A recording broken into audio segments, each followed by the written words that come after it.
presenta Estudios de las Profecías Bíblicas, revelando las profecías para el tiempo del fin, a la luz de las Sagradas Escrituras y los escritos de la hermana Elena G. de White. Olam 7 Internacional, sanando, educando y reconciliando.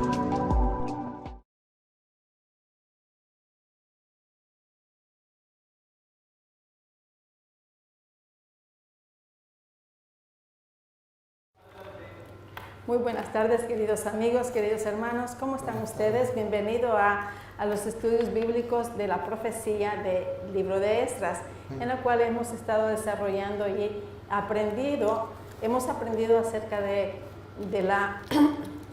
regreso del pueblo de Israel hacia Jerusalén, a reconstruir el templo y también las murallas de su pueblo.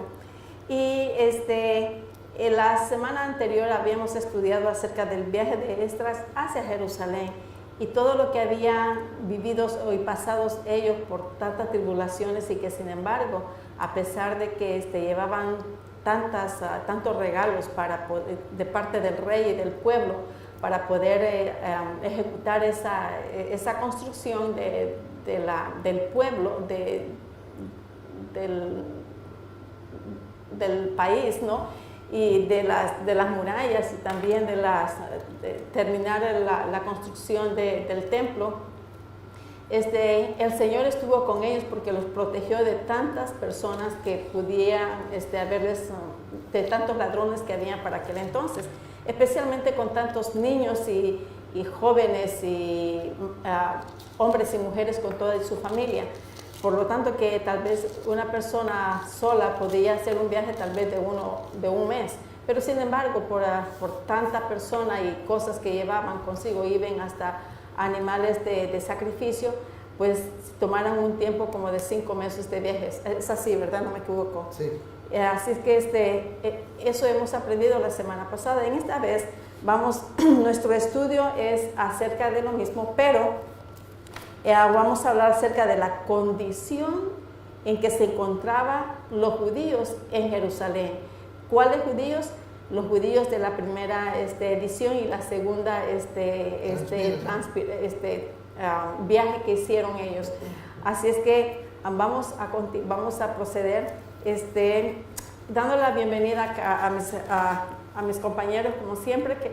¿Cómo está, Pastor? Bienvenido. Bien, bienvenido también. Con nosotros siempre, como ustedes ya conocen, al Pastor Gustavo Contreras, y a mi derecha también, como siempre, nos acompaña el hermano Sebastián García. ¿Cómo está, hermano Sebastián? Muy bien, gracias. Bienvenido. Hola, ¿cómo están? Bienvenido a cada uno de ustedes y también a ustedes que nos están viendo.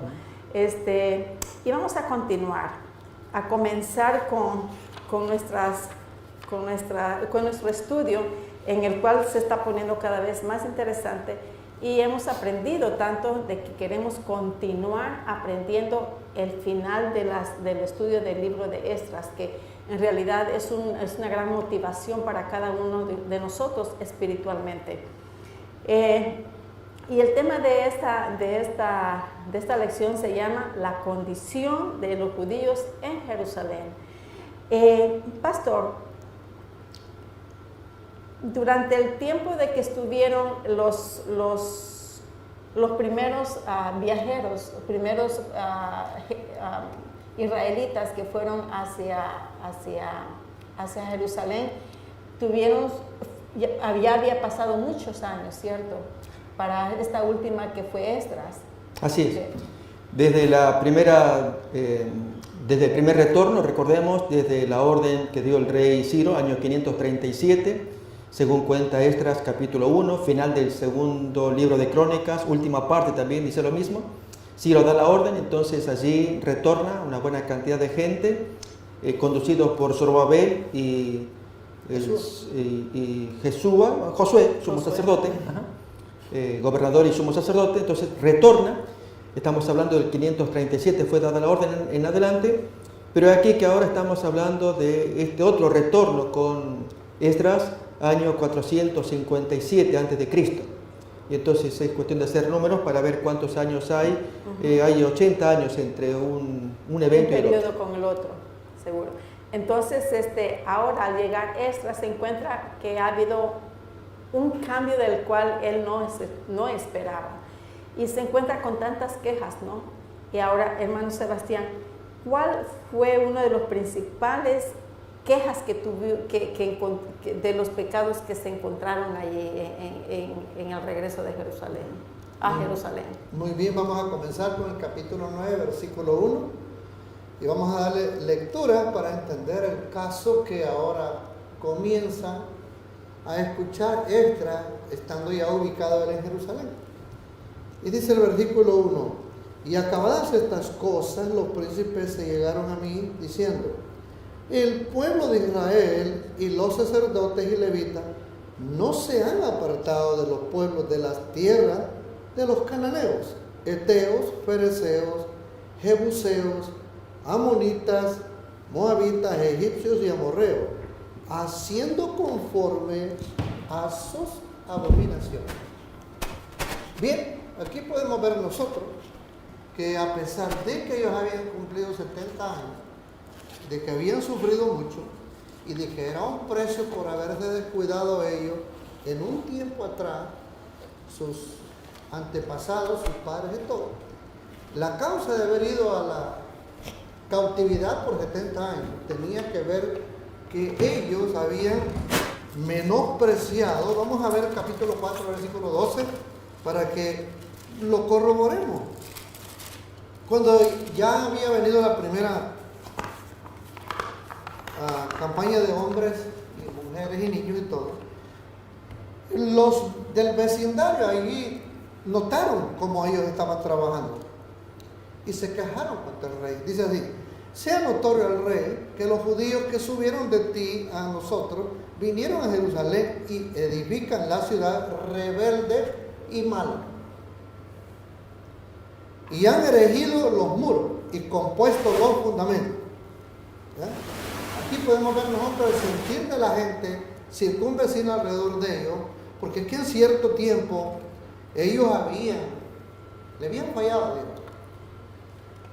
Y entonces ellos le recomiendan al rey, versículo 15, le recomendaban al rey para que busque en el libro de las historias de nuestros padres, y hallarás en el libro de la historia y sabrás que esta ciudad es ciudad rebelde y perjudicial a los reyes y a las provincias, y que de tiempo antiguo forman en medio de ella rebeliones, por lo que esta ciudad fue destruida. Está ahí clarito el cuadro anterior, cómo se lo está repitiendo la gente circunvecina. Y luego vamos al versículo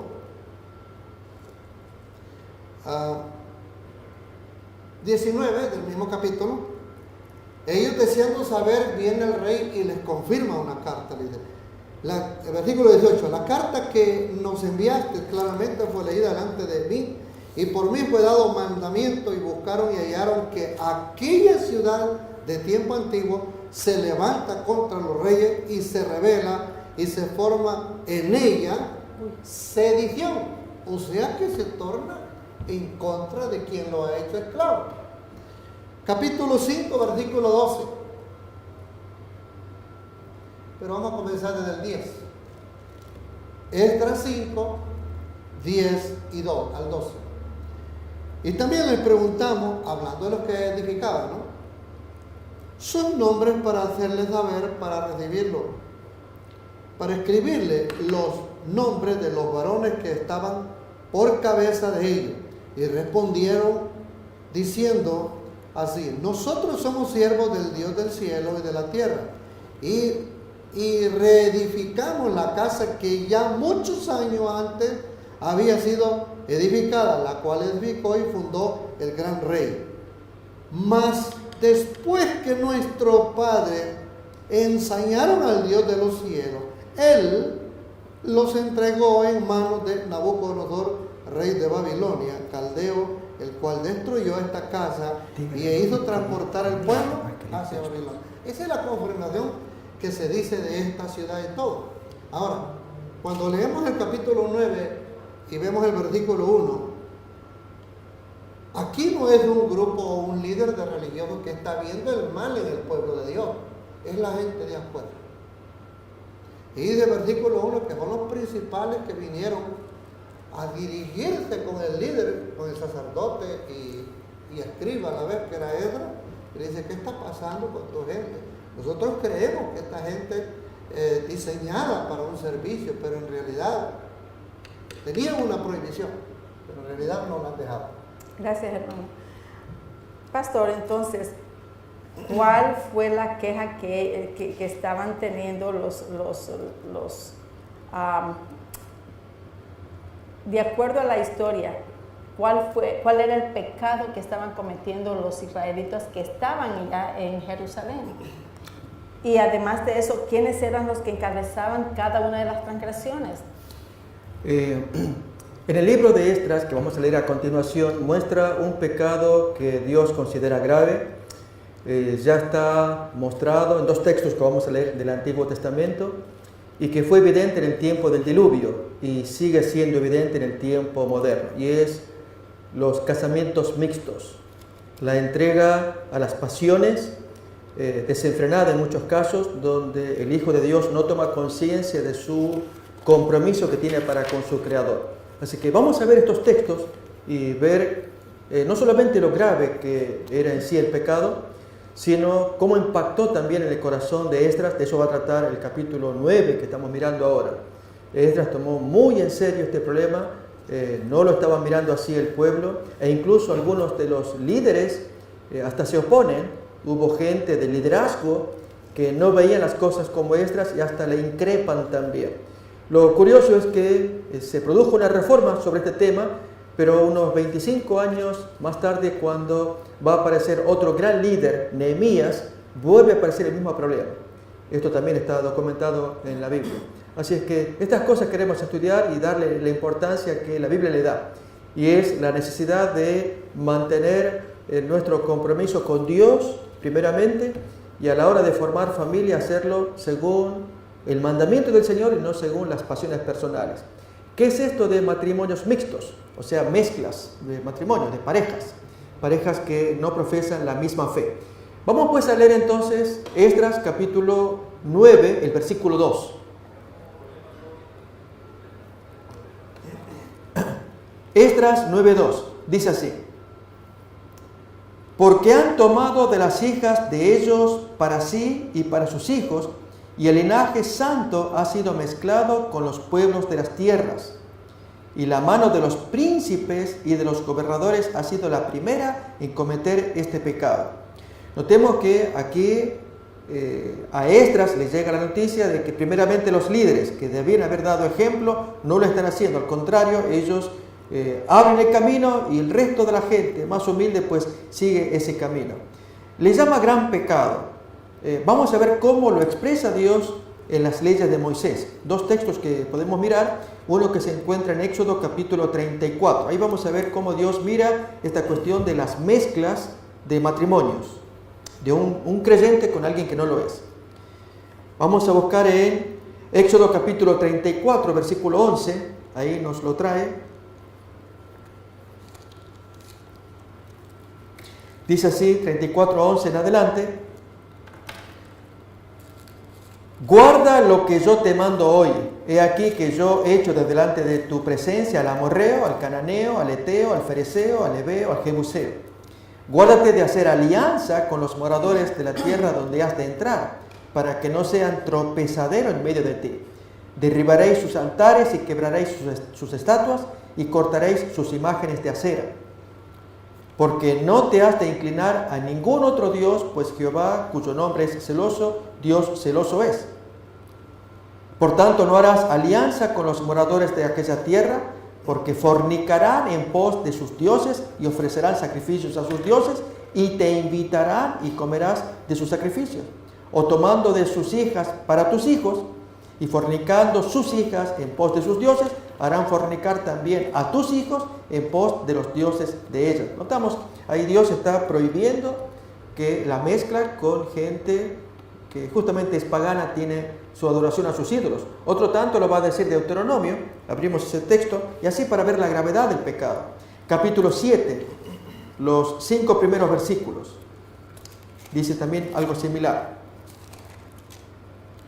Y esto es lo que estaba sucediendo cuando Esdras se encuentra con esta gente que ya habían venido, recordemos, con la repatriación de Zorobabel y Josué 80 años atrás, y se procrearon.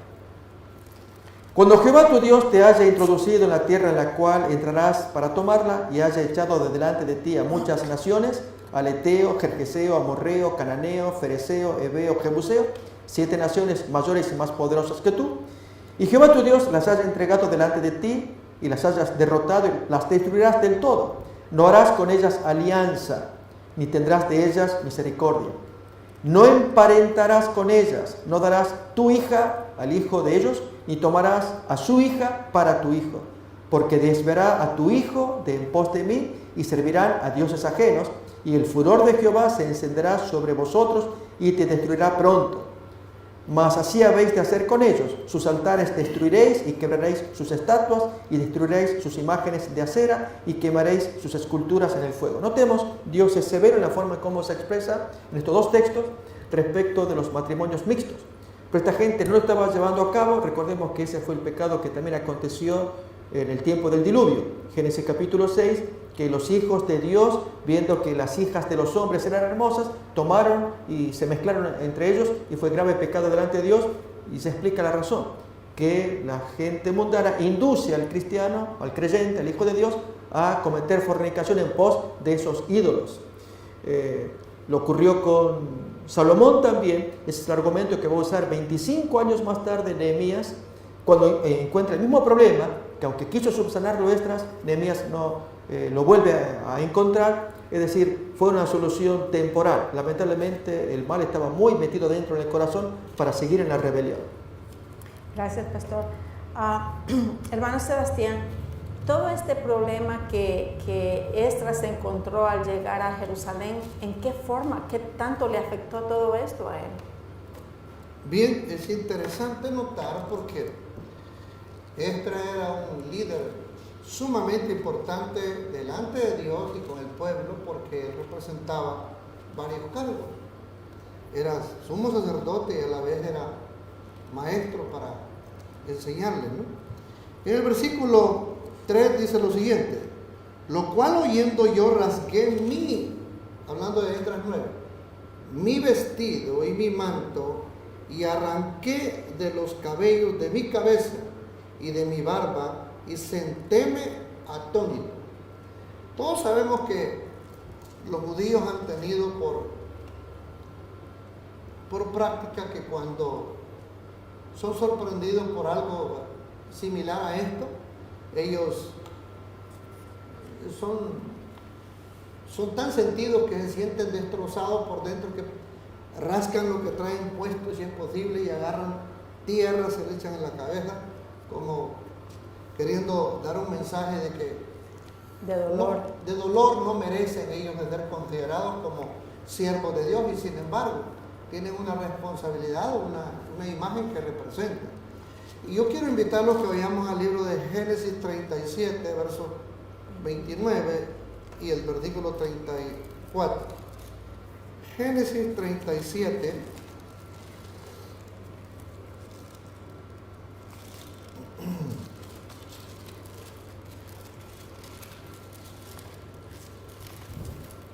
versículo 29 y el 34. Y Rubén volvió a la cisterna y no halló a José dentro, y rasgó su vestido. Aquí podemos ver las guías de las cuales yo les hablaba. Versículo 34. Entonces Jacob rasgó su vestido y puso saco sobre sus lomos y enlutóse por su hijo muchos días. Esta es la expresión más clara y evidente que podemos encontrar que está llevando a cabo ese dolor que siente este líder de llevar la responsabilidad de Dios y de ser su representante ante la comunidad que le rodea también.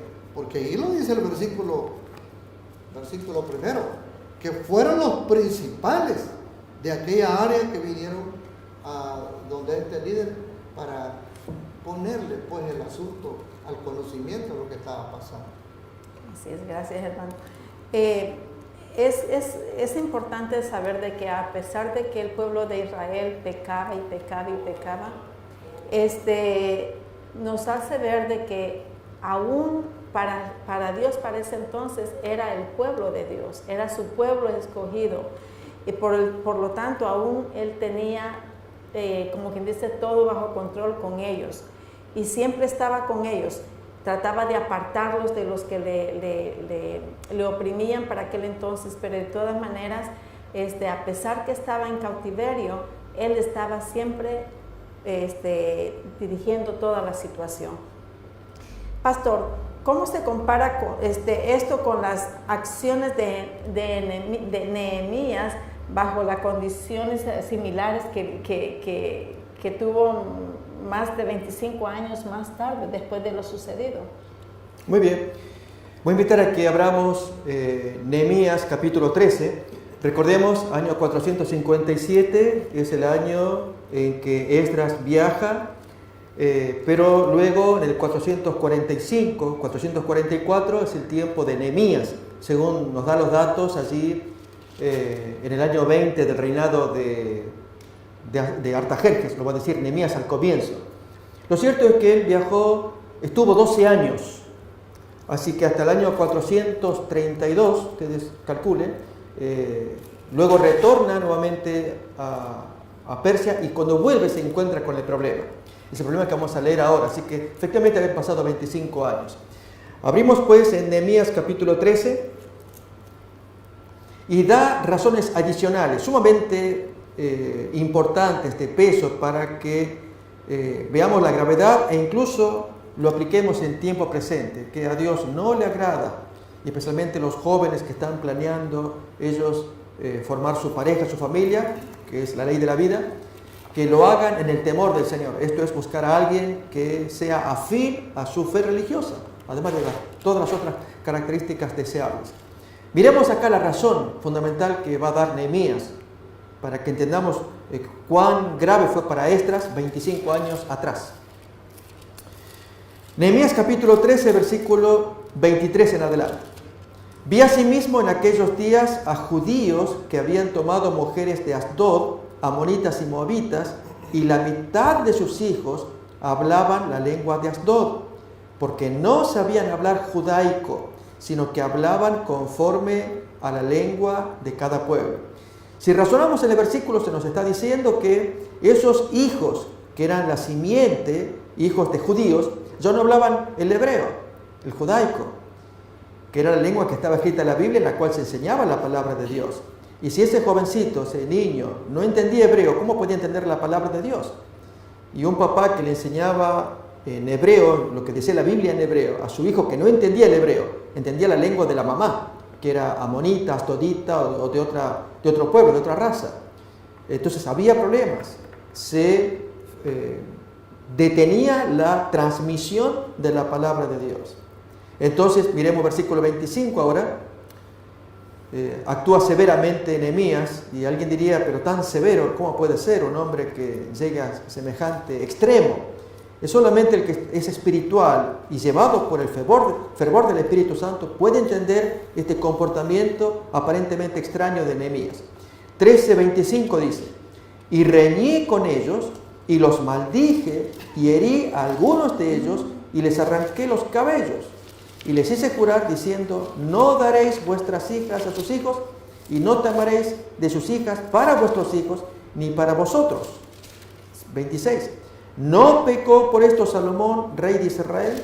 Bien que en muchas naciones no hubo rey como él, que era amado de su Dios, y Dios lo había puesto por rey sobre todo Israel. Aún a él le hicieron pecar las mujeres extranjeras. Y obedeceremos a vosotros para cometer todo este mal tan grande de prevaricar contra nuestro Dios tomando mujeres extranjeras. Y notemos que allí la oposición, a continuación, texto que lo dejamos para otro momento, que no es fácil a veces llevar ese liderazgo. Aquí Nehemías encuentra oposición de parte de uno de los sacerdotes, nada menos. Así también pasó con Esdras, que en su momento, cuando 25 años atrás llevó adelante esta reforma, también encontró oposición.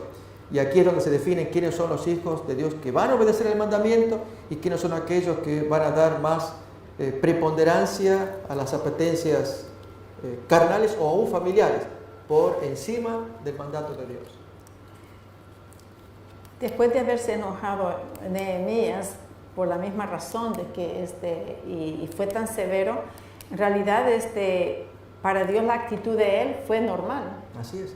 Muy Es normal. similar al comportamiento de Jesús cuando tomó Cuando entró a la iglesia. entró exactamente con aquel azote Sí. y azotó, y uno diría, ¿qué le pasó? Está alterado. No, llevado de fervor, de celo por las cosas de Dios, hizo lo que hizo. En este caso, Nehemías hizo, y en el caso de Esdras, que es nuestro estudio, también hizo algo similar. ¿Y cuál fue? Ahora vamos a mirar, se rompió la ropa, se rasgó, lloró, que la gente se compadeció. Qué interesante es el comportamiento de un líder, cómo inspira para que sus liderados también tomen, se impresionen y hagan la voluntad de Dios. Hermano Sebastián, entonces, ¿qué fue lo que hizo Esdras por la tarde? ¿Qué fue lo que hizo Esdras? ¿Qué es lo que pidió Esdras de ellos? Muy bien, recordemos que volviendo un poquito atrás, yo decía el liderazgo que representaba, y que al oír estos pecados y todo, la responsabilidad que cae en un líder es que tenemos enfrente a una sociedad que, si bien no compagina al 100% con nosotros, como dice 2 Corintios capítulo 3 versículo 2, podemos leerlo. Esto es interesante verlo y pensar. 2 Corintios capítulo 3 versículos 2 al 4.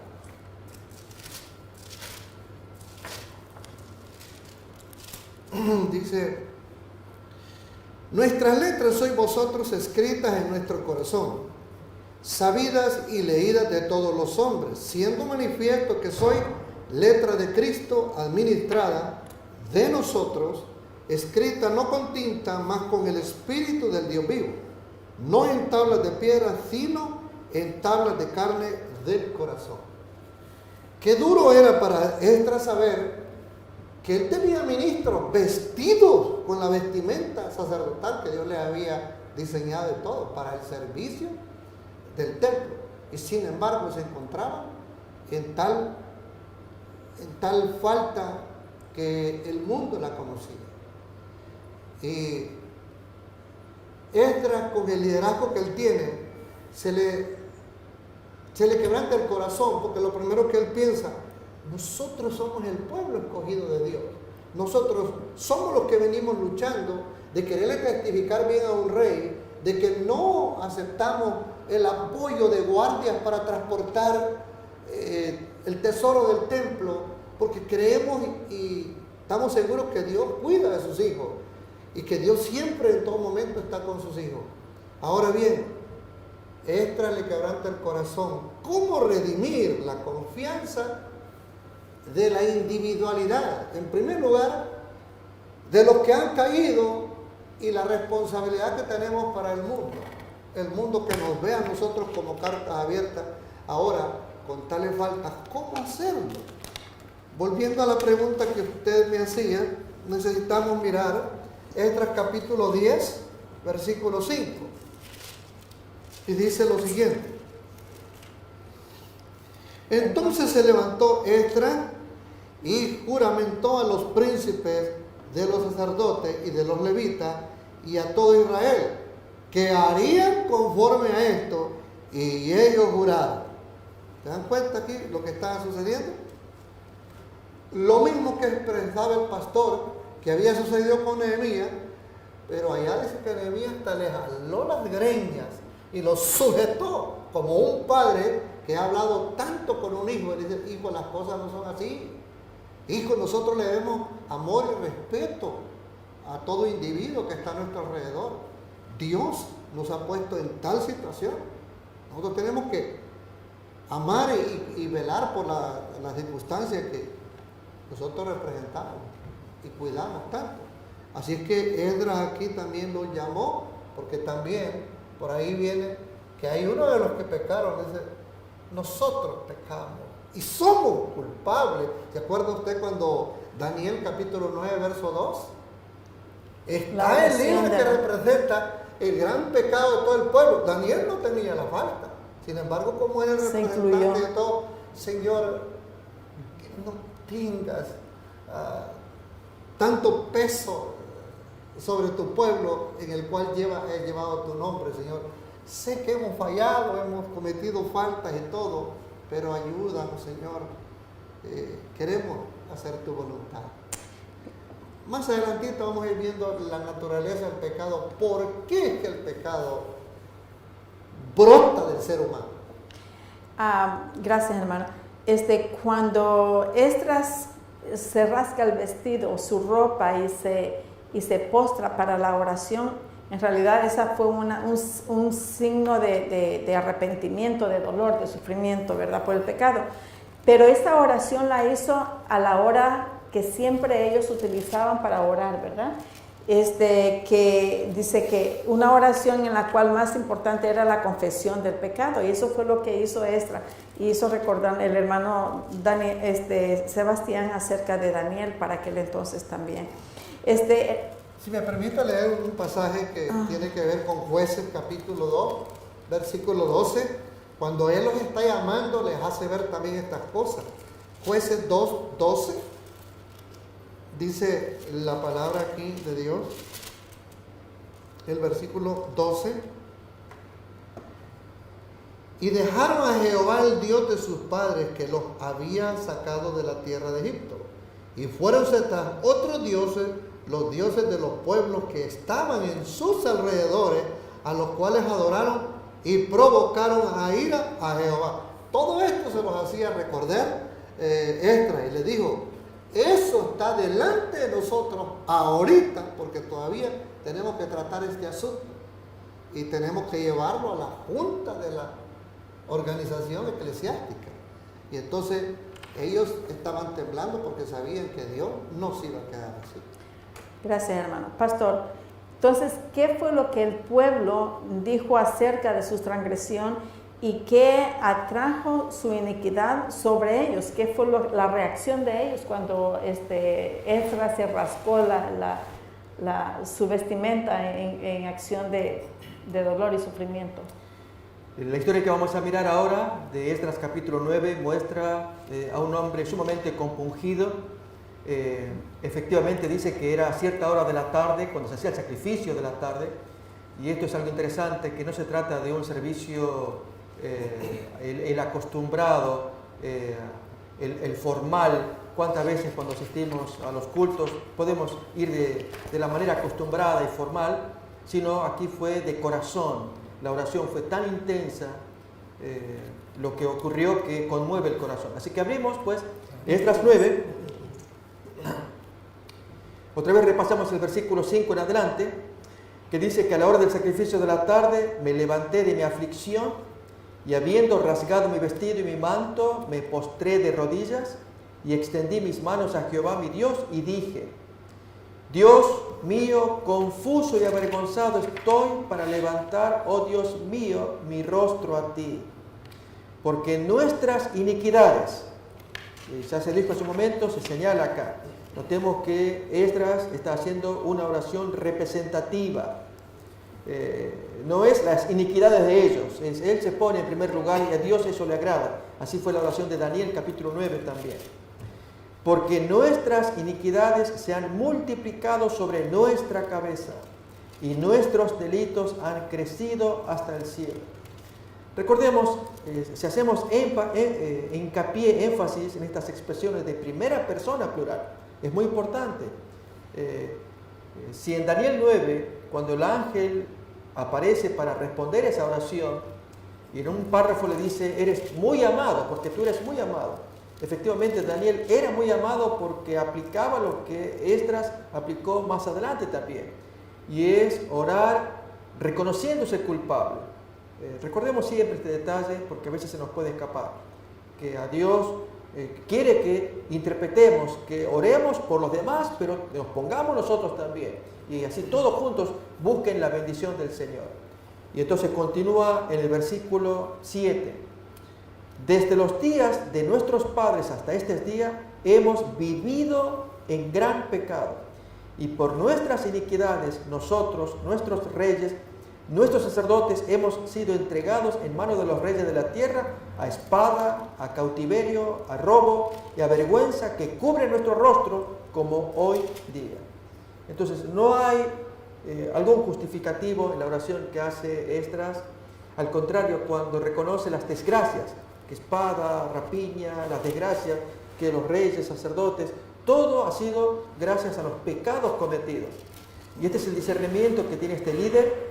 Discierne cuál es la voluntad de Dios, qué le agrada a Dios, qué le desagrada, y eso inspira que la gente también sientan de igual manera que no es una cosa liviana, y especialmente en un área tan delicada como es el área de la familia, porque a veces ahí es donde nuestros sentimientos pueden traicionarnos. Esto es, al ver, como se va a ver luego en el resto del texto, a pequeñitos, niños, habidos con las mujeres paganas, brota del corazón esa simpatía humana, carnal, de en fin, tratar de cubrir esta cosa, pero la vista de Dios es grave.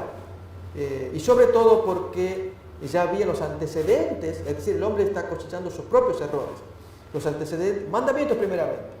Leíamos ya de Éxodo 34, de Deuteronomio 7, luego el mal ejemplo, Salomón, es el argumento que va a usar Nehemías. Es decir, había abundante evidencia para que uno no cometa el pecado. Pero al cometerlo, y el fruto del mismo, los niños que están allí, que uno diría son inocentes, uno no niega ese aspecto carnal humano. Pero no por ello debiéramos disminuir el peso de la palabra de Dios. Y si Dios lo ordenó, pues que uno pague la consecuencia o asuma la consecuencia y responsabilidad de semejante error. Y es lo que Esdras está haciendo con su oración y la gente queda impresionada. Todo el mundo está amargado, todo el mundo está triste, como ya veremos más adelante en qué termina, cómo desemboca. Ojalá hubiera sido permanente, pero cuando viene Nehemías décadas más adelante, ve que el problema vuelve a subsistir. Hermanos, gracias, pastor. Hermano Sebastián, a pesar de que el pueblo de Israel seguía transgresión tras pecado, Dios siempre estaba bendiciéndoles, favoreciéndoles a ellos. Y ¿cómo es que el pueblo desobedecía a Dios constantemente, de acuerdo a Esdras? Bien, para dar un poquito de señal de lo que usted me está diciendo, cómo Dios los bendecía, y a pesar de él, el pueblo así se rebelaba.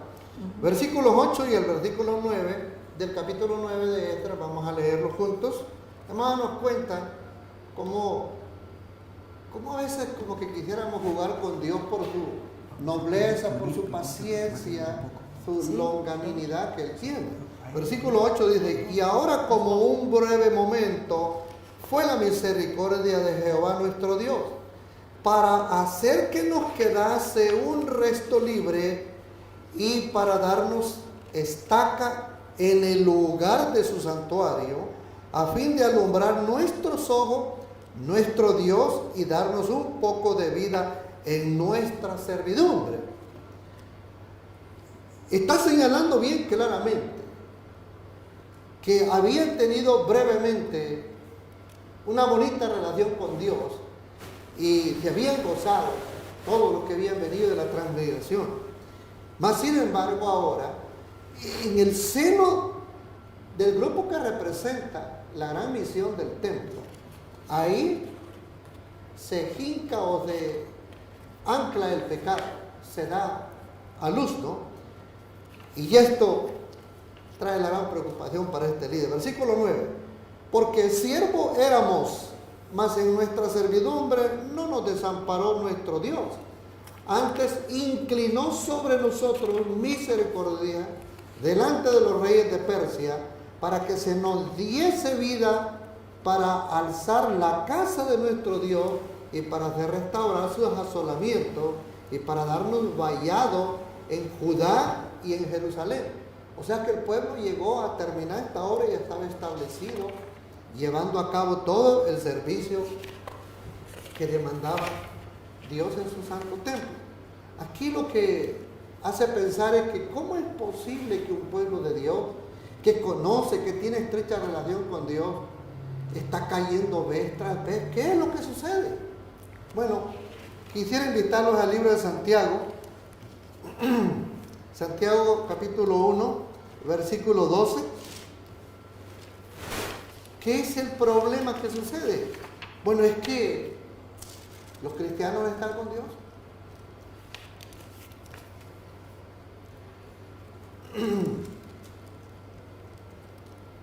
Santiago dice, versículo 13. Cuando alguno es tentado, no diga que es tentado de Dios, porque Dios no puede ser tentado de los malos, ni Él tienta a alguno, sino que cada uno es tentado cuando de su propia concupiscencia es atraído y cebado. Y la concupiscencia, después que ha concebido, produce el pecado, y el pecado siendo cumplido, engendra la muerte.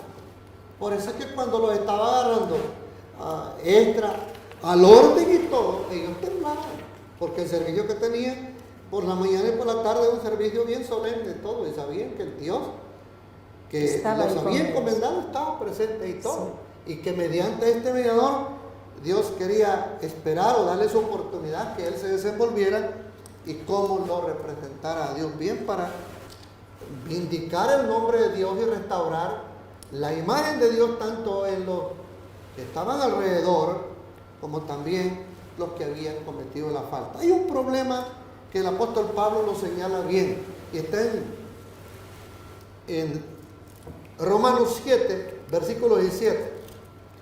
Romanos 7, versículo 17, vea lo que dice. Después le leo una nota y ahí termino yo.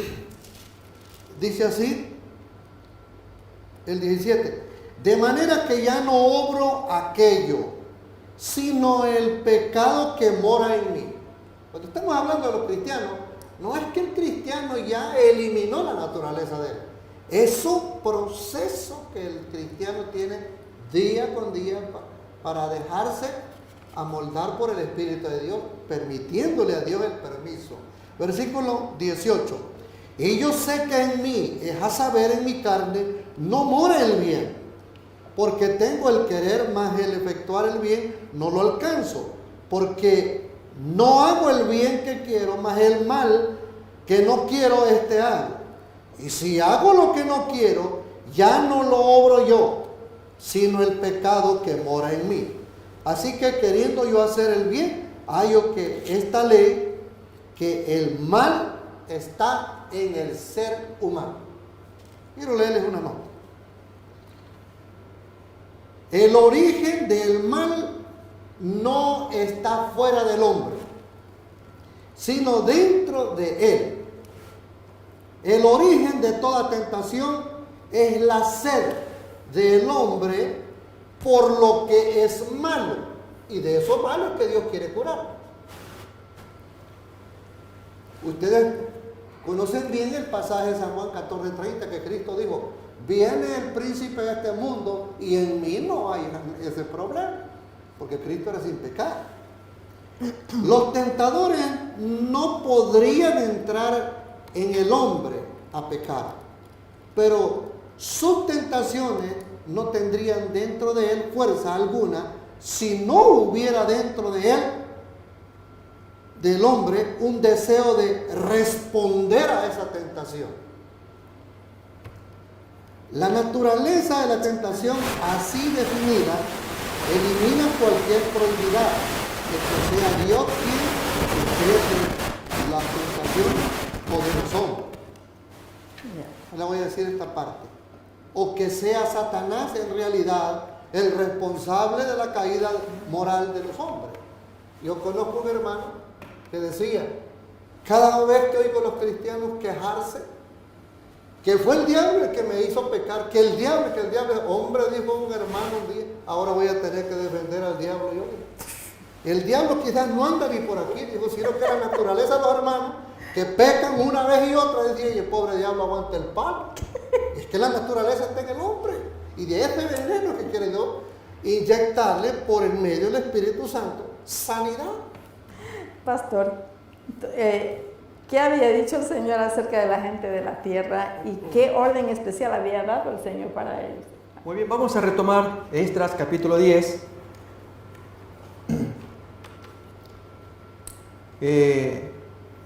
Esdras 9, versículo 11 en adelante, continúa esta preciosa oración que da Esdras en favor de la misericordia de Dios, pidiendo, rogando misericordia a Dios.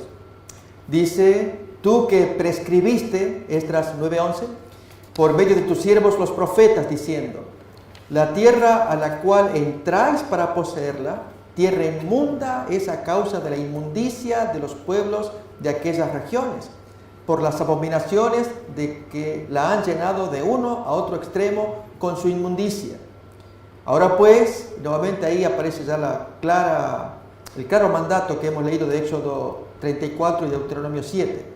Ahora pues, no daréis vuestras hijas a los hijos de ellos, ni sus hijas tomaréis para vuestros hijos, ni procuraréis jamás su paz ni su prosperidad, para que seáis fuertes y comáis el bien de la tierra y la dejéis por heredad a vuestros hijos para siempre.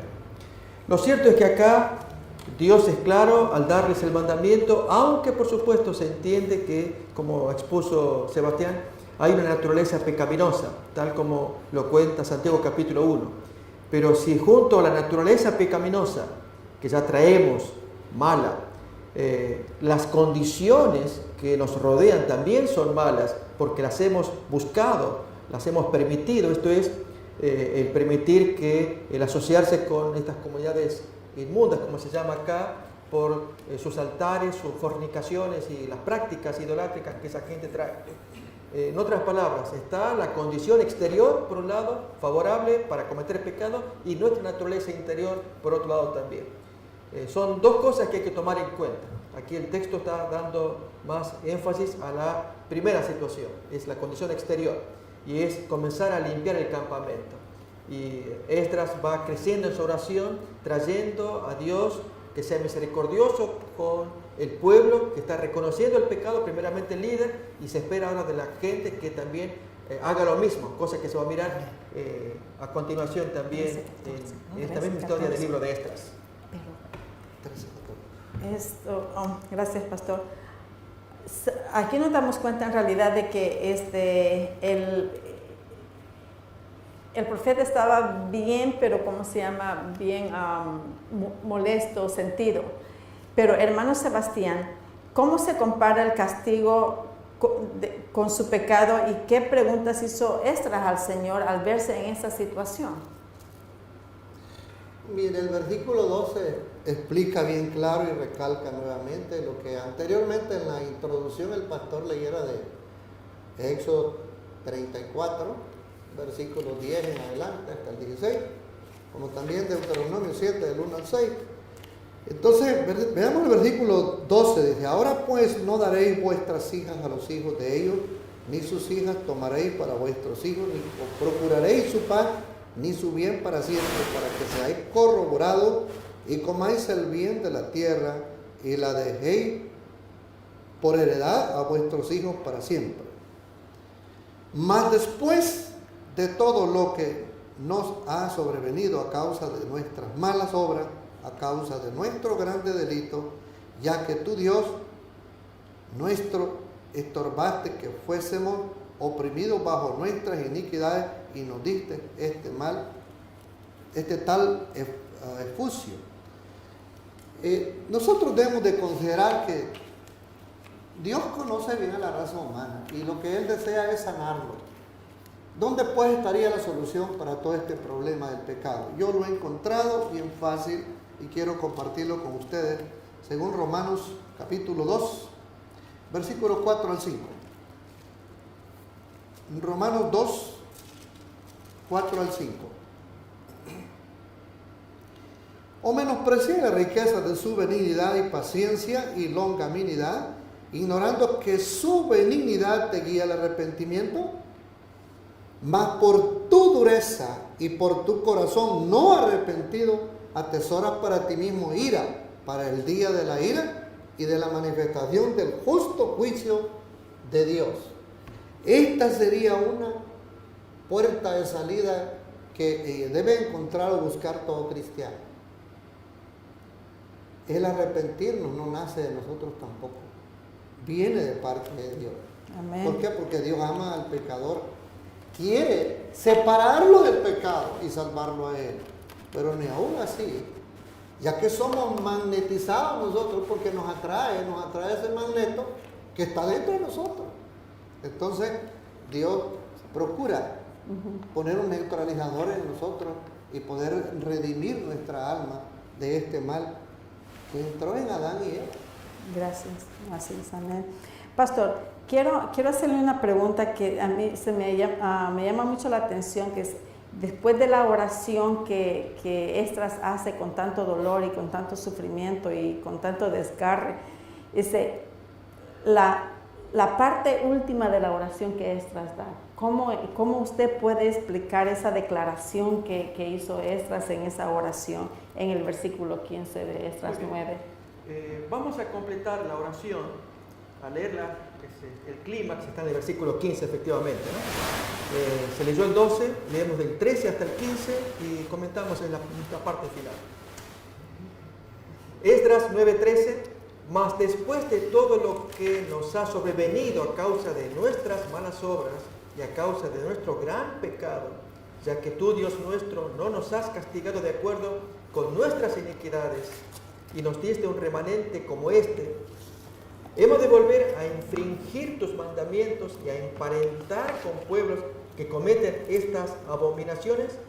Notamos cómo va aumentando el peso del argumento de Esdras al decir que la falta de ellos está básicamente en haber emparentado con gente con abominaciones. ¿No te indignarías contra nosotros hasta consumirnos sin que quedara remanente ni quien escape? Oh Jehová, Dios de Israel, tú eres justo, puesto que hemos quedado un remanente que ha escapado, como en este día, pero un remanente con problemas con lo que está pasando en ese momento. Henos aquí viene esa parte tan bonita de Esdras. Henos aquí delante de ti en nuestros delitos, es decir, estamos aquí ante tus manos, porque no es posible estar en tu presencia a causa nuestra. Estamos perdidos, estamos a tu merced, estamos a lo que tú decidas. Nos has separado, nos has perdonado, has apartado el remanente, has indicado el mandamiento, que nos apartemos de estas abominaciones, y sin embargo el remanente, ahora este segmento que está aquí, no lo está haciendo, estamos a su merced, pidiendo clemencia. Lógicamente, una oración muy emotiva, muy preciosa de parte de este siervo de Dios, y la gente especialmente muy conmovida, como veremos en el siguiente segmento, en el capítulo 10. Pero sirve esto para mostrar a un líder que está latiendo con el mandamiento.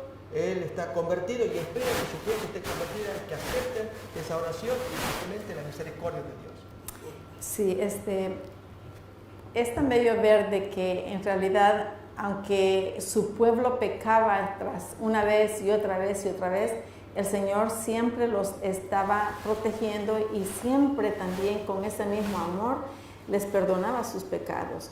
Pero también siempre le gustaba ver al Señor el arrepentimiento del pueblo entero, liderado por el sumo sacerdote, que para ese entonces era Esdras. No nos hace pensar a nosotros que esa es una manera de que podemos ir nosotros ante el Señor también para reivindicarnos cada vez que nosotros pecamos. Mi pregunta es, pastor, nosotros hacemos constantemente lo mismo. Este pueblo de hoy en día, este pueblo escogido, hace lo mismo que el pueblo escogido anterior, ¿cierto? Está haciendo lo mismo en diferente forma, casi los mismos pecados en diferente tiempo.